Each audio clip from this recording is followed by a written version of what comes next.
Cher Xavier Leclerc, je vous ai demandé de bien vouloir évoquer avec moi la musique qui vous accompagne, que vous aimez, sur laquelle vous dansez, le cas échéant, Ouais. et votre rapport au cinéma, réalisateur, série, éventuellement. C'est à vous. Alors, des films qui me viennent en tête, c'est marrant, je pense à Ali Baba. Ali Baba et les 40 voleurs, 1954, un film de Baker, si je me souviens bien, et avec Fernandel. Et c'est vraiment le film de mon enfance. Et c'est un film absolument magique. Et Truffaut, d'ailleurs, dit au sujet de ce film, il dit au début, je l'ai détesté ce film. Je ne l'ai pas compris, je l'ai vu 3 fois.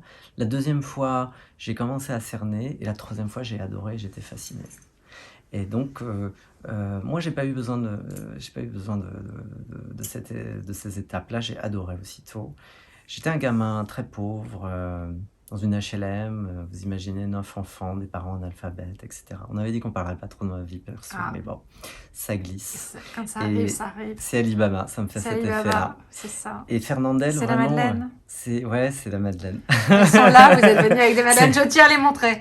Alors là, les enfants, C'était un clin il est d'œil. venu, Je me il suis est venu dit, avec des madeleines, ça y est, on y est. je me suis dit quoi de plus proustien que des madeleines, quoi Ouais. de plus Gallimard. Et voilà, donc oui, bah, en voilà une belle Madeleine de Proust. Donc Fernandel, il faisait le beau sur sa mule et à travers l'écran, j'avais l'impression qu'il faisait partie de la famille. Il avait un sourire de la canebière qui était extraordinaire, une joie de vivre extraordinaire Un accent. et un accent et une manière d'être et un clin d'œil comme ça. Il était en anglais, on dit chic, il était espiègle et c'était non, c'est quelqu'un qui s'invitait chez nous. Et vraiment, et puis il y a cette scène dès le début où il chante face caméra, donc on est dans quelque chose de très direct et avec ce sourire permanent, regarde-moi, regarde-moi. C'est un film qui a été tourné au Maroc, à Taroudant, pour ceux qui connaissent, et c'est magnifique. Vraiment, j'ai trouvé vraiment que ce film était d'une fraîcheur, d'une simplicité, évidemment, basé sur les mille et une nuits. On est sur un thème qui me bouleverse, dont d'ailleurs je me suis inspiré pour mon premier roman, de Grasse, qui était, pour faire bref, l'histoire d'une jeune fille d'il y a 20 ans dans les bidonvilles de Nanterre, on est en 1961, et qui, dans son journal intime, transforme la misère des bidonvilles en richesse des mille et une nuits.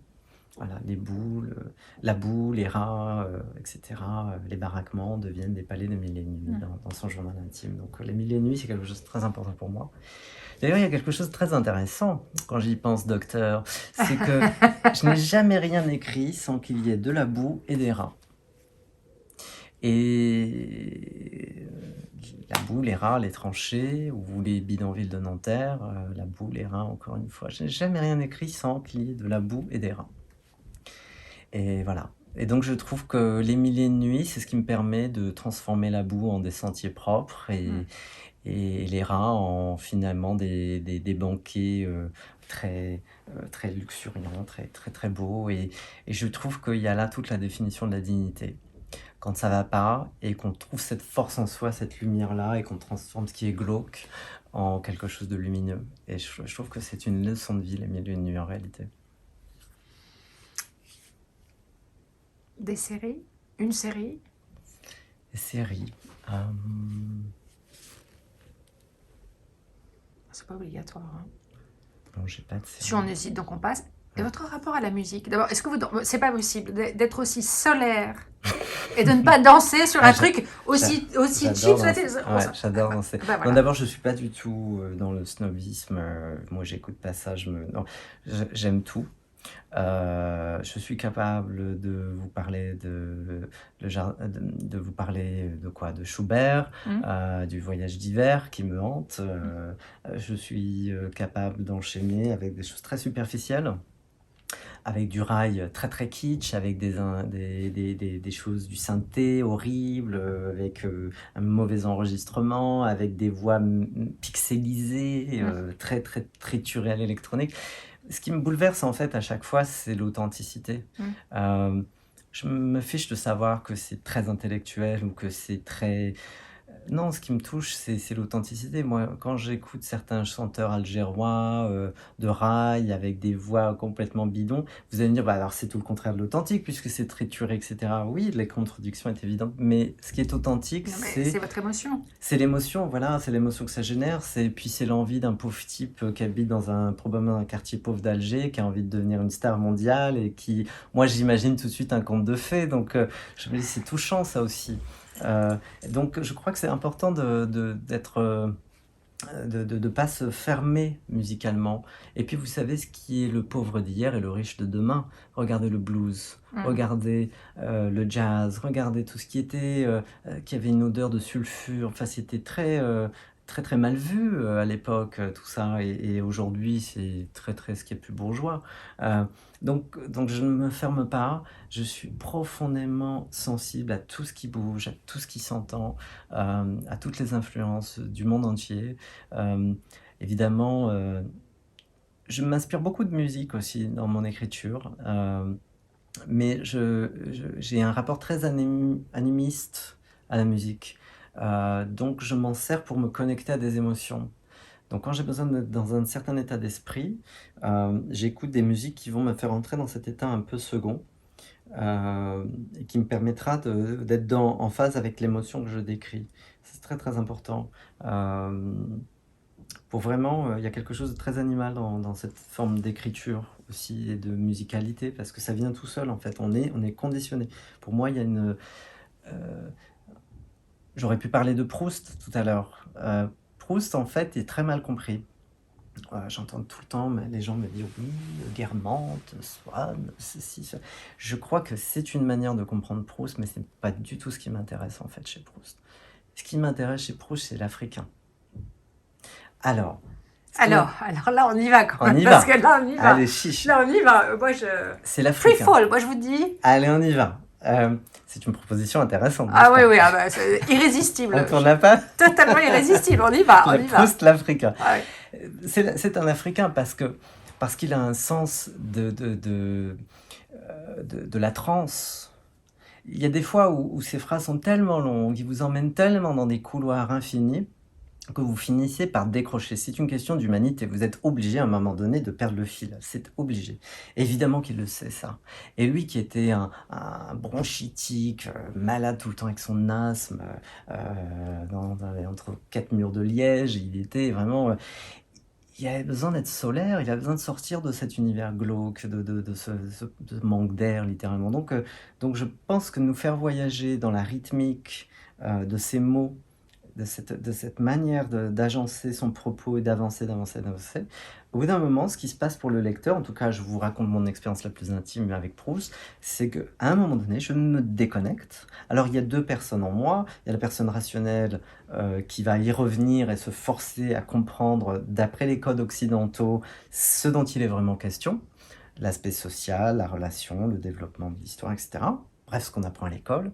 Et il y a la personne vraiment profonde en moi qui, elle, se laisse à danser sur Proust et qui se perd complètement dans cet univers-là et qui se fiche complètement du sens que ça a et qui s'imprègne de cette musicalité-là et qui part.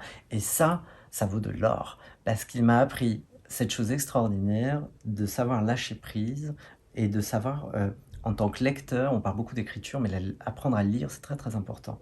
Et je pense qu'apprendre à lire notamment la poésie, c'est aussi cette capacité à lâcher prise complètement et à accepter de ne plus chercher forcément le sens, mais de chercher le ressenti. Et voilà, le mot à 3 millions est lâché. Le ressenti, pour moi, c'est connecter avec la plus belle des propositions littéraires. Nous faire vivre, et sortir de là en se sentant en vie, en fait. Donc oui, la question c'était le cinéma, la musique. Bah, finalement, je vous réponds par Proust. C'est marrant. Et je vous invite en Afrique en même temps. Alors vous allez me dire, oui, mais l'Afrique, c'est le soleil. Non, l'Afrique, c'est aussi la pluie. L'Afrique, c'est aussi la mélancolie. L'Afrique, c'est aussi les plages normandes. L'Afrique, c'est un état d'esprit. L'Afrique n'appartient pas aux Africains, ça appartient à tout le monde. C'est universel. C'est cette terre mythique du berceau de l'humanité Et cette terre qui nous interroge encore aujourd'hui et qui nous pose à nous la question, quand on lit des auteurs, de comment on se situe comme être humain, qu'est-ce qu'on ressent comme être humain, voilà.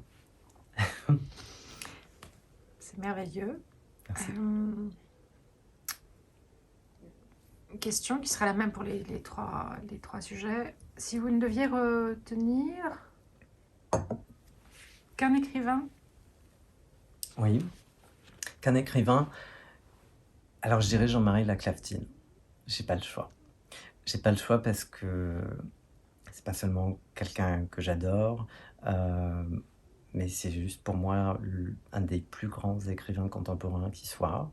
Euh, il suffit de lire La vie des morts, son dernier livre. On est dans ce qu'il y a de plus sublime dans la littérature, à savoir l'authenticité, la maîtrise du verbe, euh, la simplicité absolue, ce qui est pour moi la source de son élégance totale. C'est l'histoire de sa sœur qui est morte à l'âge de 20 ans quand lui il en avait 15. Et il avait d'abord écrit une amie de la famille. Et après la sortie de ce livre-là, un certain nombre d'individus qui ont fait partie d'une manière ou d'une autre de cette histoire sont remontés à la surface. Et donc ça a fait l'objet d'un autre livre, donc La vie des morts. Et l'idée, c'était pour lui de correspondre avec sa sœur et de lui donner des nouvelles. C'est beau, c'est touchant. Et il parle de la question de la mort en nous donnant envie de vivre. Et c'est profondément solaire, c'est profondément lumineux. C'est un testament de vie. C'est sublime, vraiment c'est sublime. Et je ne dis pas ça parce que simplement je l'adore en tant que personne, je le dis parce que vraiment c'est de la très très grande littérature. Ouais. Voilà. J'ai eu la chance de l'interviewer un petit peu avant vous et c'est effectivement un très grand livre, un sacré monsieur. Absolument. On le salue. Merci beaucoup. Salut Jean-Marie.